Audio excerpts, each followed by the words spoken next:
Hello दोस्तों, नमस्कार भारत। आकाश खरे का प्रणाम। स्वागत है आपका फिर से मेरे YouTube चैनल आकाश फाइसियन पे मेरी दूसरी वीडियो के साथ, व्लॉग नंबर 2। आज जिस टॉपिक पे मैं बात करने वाला हूँ या जो मैं अपने व्यूज शेयर करने वाला हूँ वो है फियर, डर। बहुत अलग अलग मायने हैं लोगों के इस वर्ड को लेके, शब्द को लेके। अलग अलग धारणाएं हैं, अलग अलग फीलिंग्स अटैच हैं और अलग अलग कंटेक्स्ट में ये यूज किया गया है आज तक। तो मैं आज आपको इसके बारे में 3 बातें बताऊंगा जो मेरे हिसाब से इसकी परिभाषाएं हैं।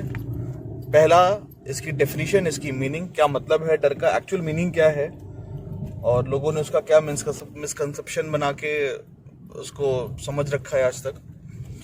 दूसरा है उसके रीजंस एक्चुअल क्या हैं। शायद ही आज तक आपको किसी ने ये शेयर किया होगा या बताया होगा या आपको इसके बारे में पता चला होगा। और तीसरा है कैसे उन डर से बाहर आए। ये डर की जो बातें मैं कर रहा हूँ ये किसी भी कंटेक्स्ट में हो सकती हैं। आपका जॉब स्टेबिलिटी को लेके हो सकता है, रिश्तों में स्टेबिलिटी लाने को लेके हो सकता है, या दरार पड़ने ना पड़े उसकी वजह से हो सकता है, उसको लेके डर हो सकता है।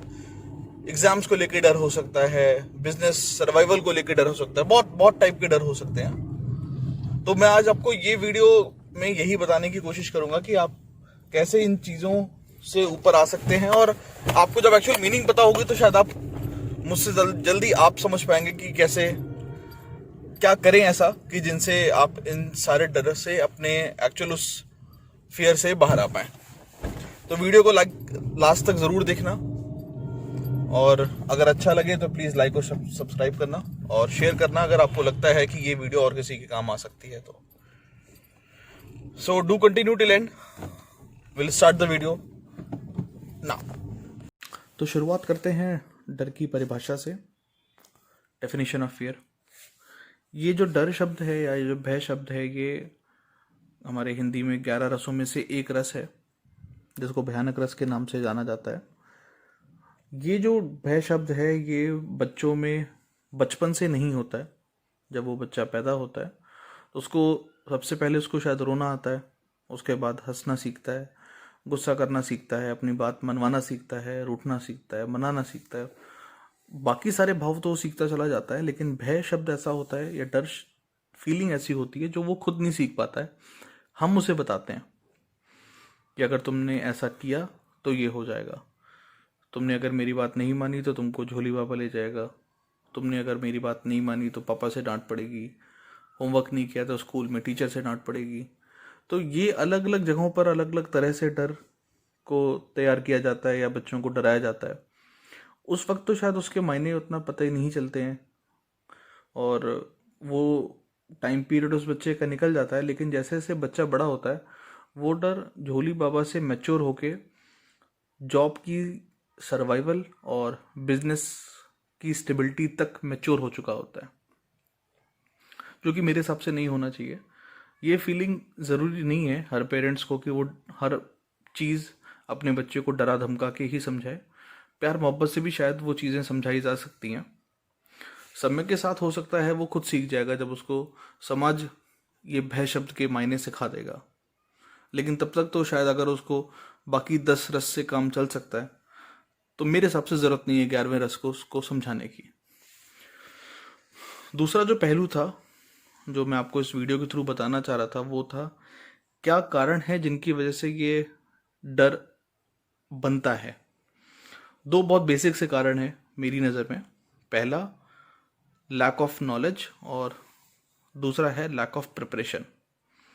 तो किसी चीज़ का ज्ञान नहीं होना और किसी चीज़ की तैयारी नहीं होना 2 बहुत बेसिक कारण होते हैं किसी भी डर को तैयार होने में।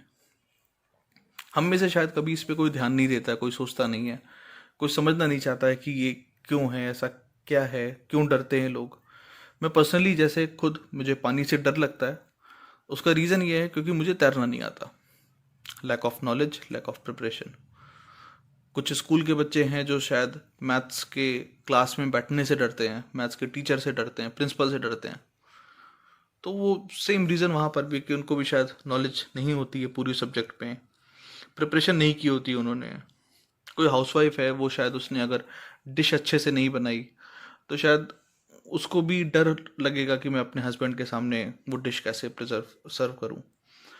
तो अलग अलग जगहों पर आप अपनी ज़िंदगी में कहीं पर भी कोई भी एग्जांपल उठा लीजिएगा, आपको हर जगह पे दिखेगा कि किसी भी डर के पीछे सिर्फ ये दो रीज़न होगा, कोई तीसरा रीज़न कभी नहीं होगा। और अगर आपको लगता है ऐसा कोई तीसरा रीज़न है तो please I will be more than happy, आप मुझे कमेंट करके सेक्शन में बताइए और मैं ज़रूर उसको कंसीडर करूँगा। लेकिन जैसा मेरा एवेल्यूएशन है या जितना मुझे लगा है, मेरे हिसाब से डर के सिर्फ ये दो कारण हो सकते हैं। अब जब हमको कारण पता है तो शायद हम इसके हिसाब से इसकी तैयारी करके इसको ठीक कर सकते हैं या वो डर ख़त्म कर सकते हैं। तो मेरे हिसाब से अगर आपको डर ख़त्म करना है तो जाहिर सी बात है, अगर आपको किसी के बारे में नॉलेज नहीं है या आपने प्रिपरेशन नहीं की है, तो अगर आप उस चीज़ की नॉलेज ले लेंगे, प्रिपरेशन कर लेंगे, तो शायद आपको डर नहीं लगेगा। जैसे बहुत बेसिक एग्जांपल से शुरू करते हैं। जैसे किसी बच्चे को डराया जाता है कि अगर तुम वहाँ गए, उस तरफ गए या उस कमरे में गए या उस जगह पे गए तो वहाँ पे भूत आता है। अब बच्चे को नहीं नॉलेज होती है कि भूत शब्द कोई एग्जिस्ट करता है, इसीलिए वो तब तक नहीं डरता है। जब वो बड़ा हो जाता है, उसको मालूम पड़ जाता है कि भूत शब्द एग्जिस्ट करता है और लोग भी डर रहे हैं, तब वो डरना चालू करता है। लेकिन जिस दिन जिन लोगों को भूत के बारे में या ऐसी चीज़ों के बारे में मालूम पड़ता है कि हाँ, ऐसी चीज़ें कितनी एग्जिस्ट करती हैं, क्या इनकी अहमियत है, कितनी सच्चाई है, कितनी झूठ है, वो शायद उस हिसाब से चीज़ों को समझने लग जाते हैं। बहुत लोगों को कुछ एग्ज़ाम्स देने से डर लगता है, उसका रीज़न शायद शायद यही होता है कि उन्हें उनकी तैयारी नहीं होती है, नॉलेज नहीं होती है, प्रिपरेशन नहीं की होती है। कुछ कंपनीज ऐसी होती हैं जिनको अपने कंपनीज को आगे प्रमोट करने में डर लगता है। अगेन सेम रीज़न, नॉलेज और प्रिपरेशन।